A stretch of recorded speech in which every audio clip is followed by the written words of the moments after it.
Estamos na nossa aula de número 2 na verdade, né? Mas o título da aula é Processos Eletroquímicos 1. Deixa eu ver se meu gravador tá dando conta aqui. Tá dando conta aqui, sim. Bom, então é o seguinte, gente.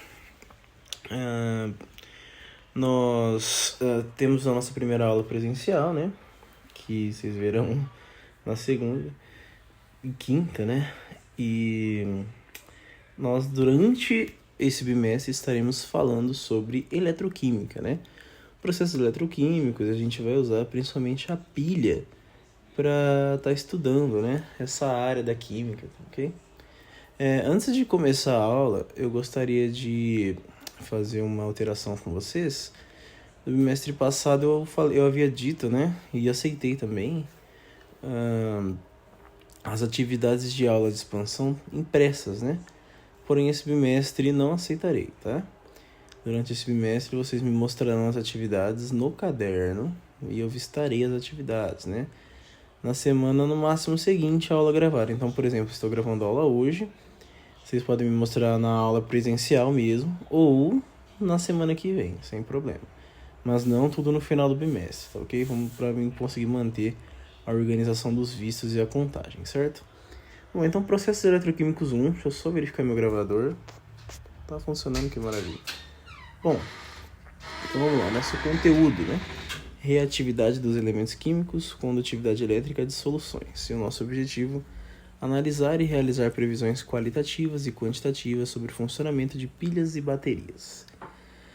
Olha lá, temos aqui, né, um para começar, virem e conversem para você aí refletir, né, sobre os conhecimentos que você já possui. Então, olha só, analise a imagem, responda as perguntas e em seguida compartilhe suas respostas. 1. Vocês já refletiram sobre como as reações químicas acontecem e o que é necessário para que ocorram?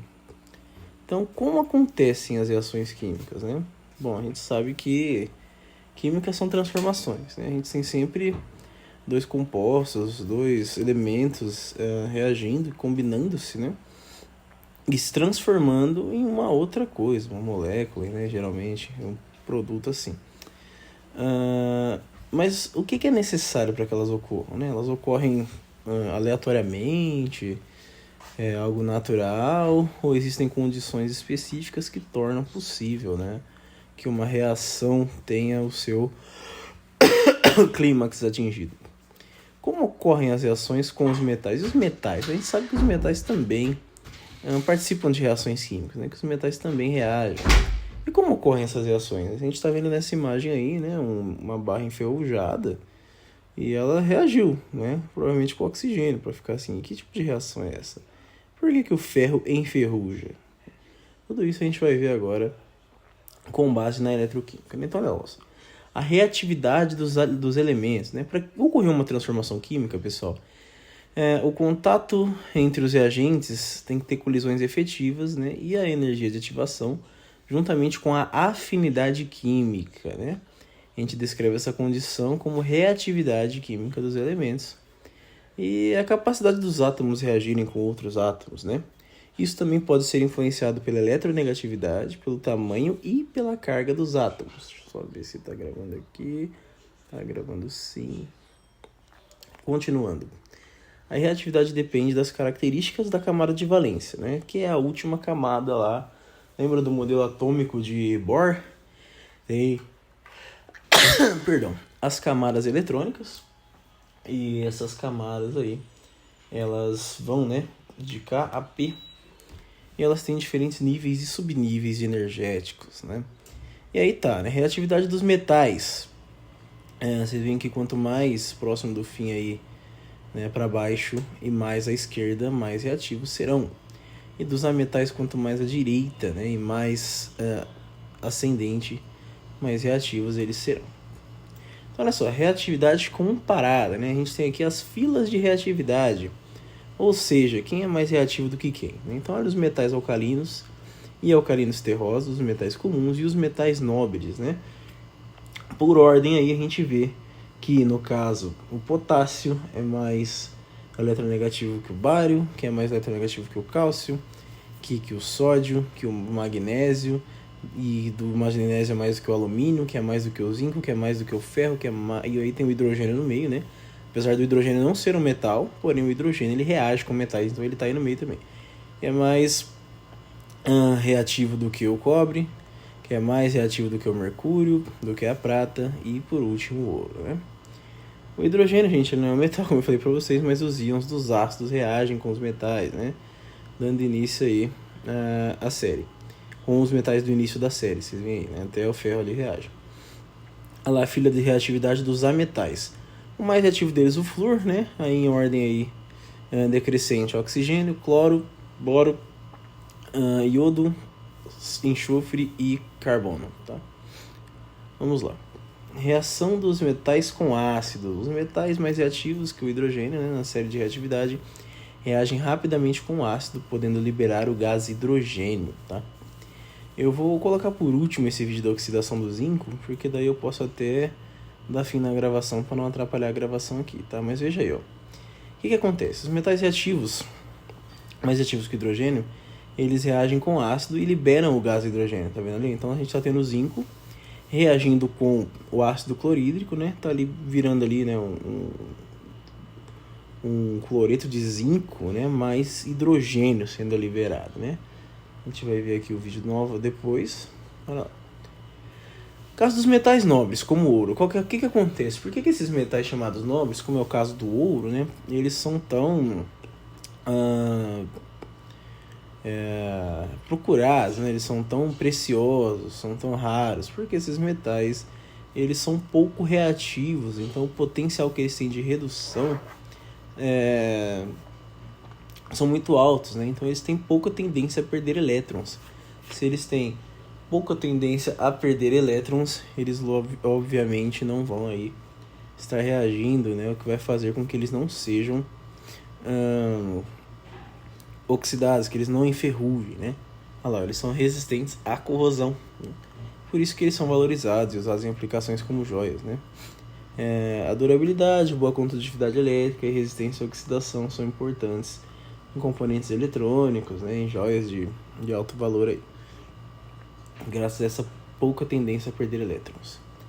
Reação dos metais com soluções aquosas de sais, né? Nesse tipo de reação, um metal mais reativo é capaz de se deslocar um metal menos reativo de seu composto em solução. Então, olha lá, o zinco metálico em uma solução de sulfato de cobre, o zinco sendo mais reativo, desloca o cobre da solução e forma um sulfato de zinco, e liberando o cobre metálico. Então a gente tem o zinco metálico, que é mais reativo do que o cobre. Então ele vai reagir ali com o sulfato de cobre, vai liberar o cobre em sua forma metálica e se transformar no íon, né, que vai se ligar aí ao enxofre, né, vai se transformar no sulfato de zinco.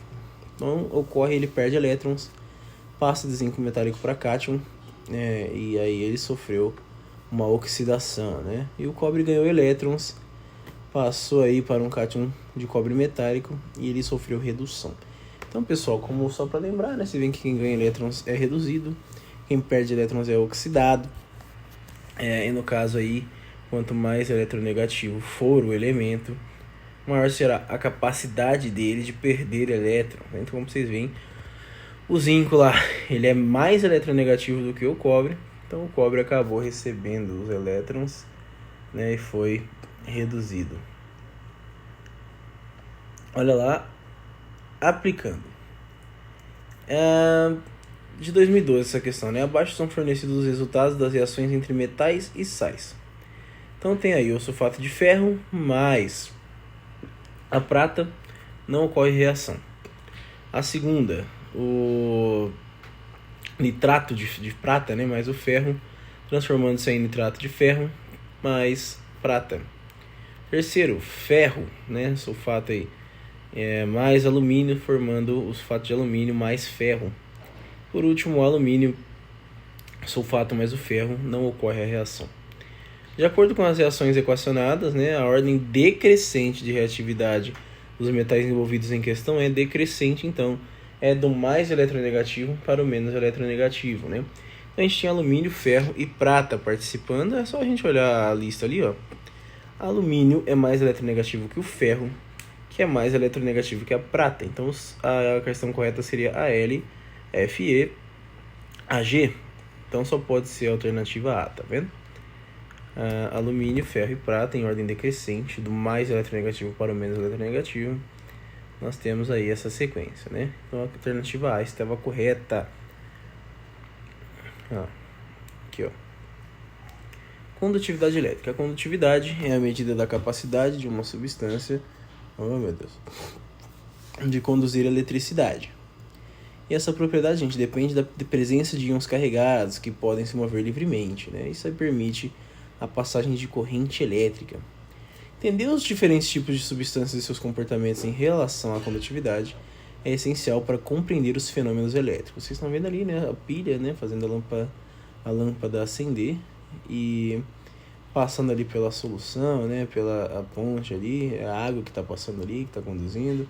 São fios eletrodos de cobre. E aí tá passando elétron, a eletricidade, né, os elétrons passando através dos condutores ali, formando uma corrente, né? E que são substâncias iônicas, né, gente? Elas são sólidas em estado puro e não conduzem eletricidade, como é o caso do sal, por exemplo. Porque os íons estão fixos dentro de uma posição cristalina. O sal é o clássico, né? Só que quando a gente aquece elas ou dissolve em água, elas passam a conduzir eletricidade, porque eles vão liberar íons em movimento, né? No caso do sal mesmo, cloreto de sódio, vai separar o cloro e o sódio, e aí eles vão acabar sendo aí condutores de eletricidade, né? Então, lembrando que a ligação iônica, eles ficam ligados por uma transferência de elétron, né? De um átomo a outro. E, vamos lá, substâncias moleculares são aquelas, né, que não conduzem eletricidade em estado puro, porque não possuem íons livres, né?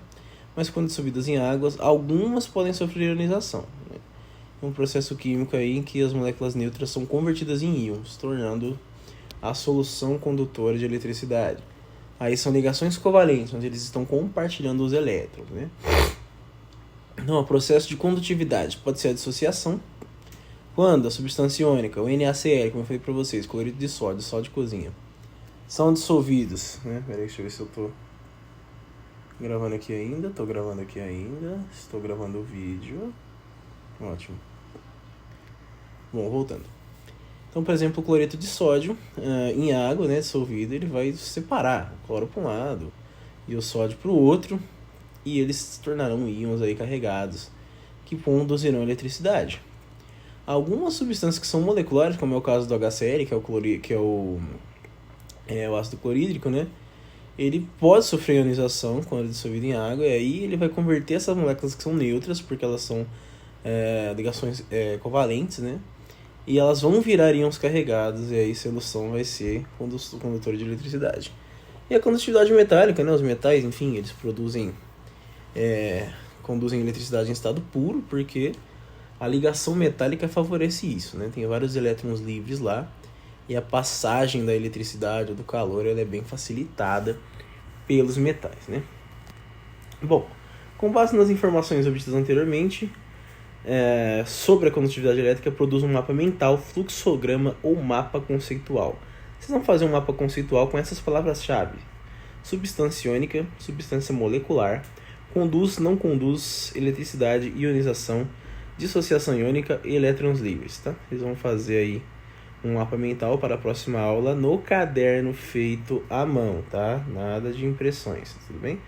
Tem um aqui, né, que dá para vocês tomarem por base, mas não vou meter isso agora, que eu quero ver depois o que vocês vão fazer, né? O NOx, que é o número de oxidação, né?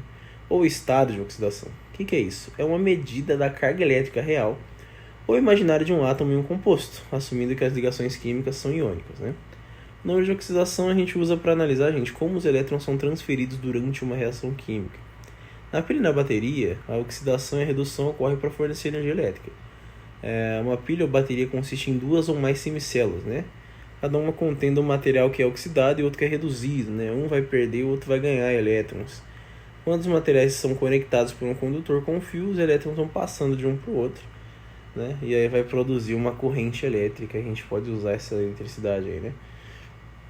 Mas as reações vão muito além das pilhas, gente. Elas são muito importantes porque tá no nosso dia, né? Garante a manutenção da vida e tal, né? Mas também tem as reações de fotossíntese e metabolismo da glicose, né? Nos organismos são reações de oxirredução, tá vendo? Redação redox, fotossíntese, ferrugem quando o ferro é oxidado, pilhas e baterias, né? Tudo aí são reações de oxidação, de passagem, né, de elétrons de um elemento para o outro, né? Mas como que a gente determina o NOx? Isso aí é um assunto aí para a próxima aula, né? Situação experimental, vocês vão usar o QR Code aí, né? E investigar a condução de eletricidade em solução de água com sal. Depois uma com água com açúcar e vamos ver aí quem conduz. Se é com sal conduz ou se é com açúcar conduz. Qual será que vai conduzir, né? Já adiantando para vocês, a do sal vai conduzir porque é uma molécula iônica, né? Então o Sol vai separar em íons carregados eletricamente e a eletricidade vai passar. Agora o açúcar não, que é glicose, né? Só ligações covalentes, moléculas que não vão ter carga elétrica e não vai ter como conduzir se não tem carga, né? Vai ficar daquele jeito mesmo, tá? Dê uma olhada ali no simulador. Bom, agora, mentalmente tente imaginar a situação com outras soluções e, por fim, reflita sobre os questionamentos. Qual solução conduz a eletricidade? A com sal ou a com açúcar? E por quê? Quais são os fatores que podem afetar a condutividade elétrica das soluções? O que pode afetar isso, gente?